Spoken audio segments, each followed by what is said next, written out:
सौरभ गुप्ता जी अलीगढ़ से। राधे राधे महाराज जी, आपके चरणों में कोटि कोटि दंडवत प्रणाम।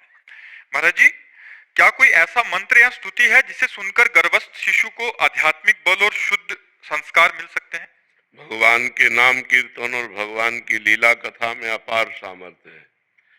प्रहलाद जी महाराज जो इतने महान भागवत हुए, जिस समय हिरण्यकश्यप कठोर तपस्या में संलग्न हुआ ब्रह्मा जी से वरदान मांगने के लिए, तो कयाधु जी के गर्भ में थे। उस समय देवताओं ने आक्रमण किया, क्योंकि हिरण्यकश्यप तपस्या परायण था। तो जो अन्य सेनापति, दैत्य सेनापति थे, उनको देवताओं ने परास्त कर दिया और पूरे महल में छानबीन की, तो और तो सब भाग चुके थे। कयाधु गर्भवती थी, इनको बंदी बना लिया, हिरण्यकश्यप की पत्नी को, और बंदी बनाकर लिए जा रहे थे। तो देवर्षि नारद जी रास्ते में मिले, उनका कहाँ जा रहे हो? तो उनका इस के अंदर हिरण्यकश्यप का वो जब बालक पैदा होगा तो उसे मार डालूंगा मैं। उनका तुम्हारी क्या सामर्थ्य उस बालक को मार सको? ये निंदनीय कार्य करने की सोचना भी मत, छोड़ दो। तो कयाधु को छोड़ दिया। तो कयाधु को देवर्षि नारद जी अपने आश्रम ले गए और वहां भगवान का नाम कीर्तन, भगवान की कथा। तो गर्भ में ही प्रहलाद जी महाभागवत बन गए। जैसे गर्भस्थ शिशु अभिमन्यु,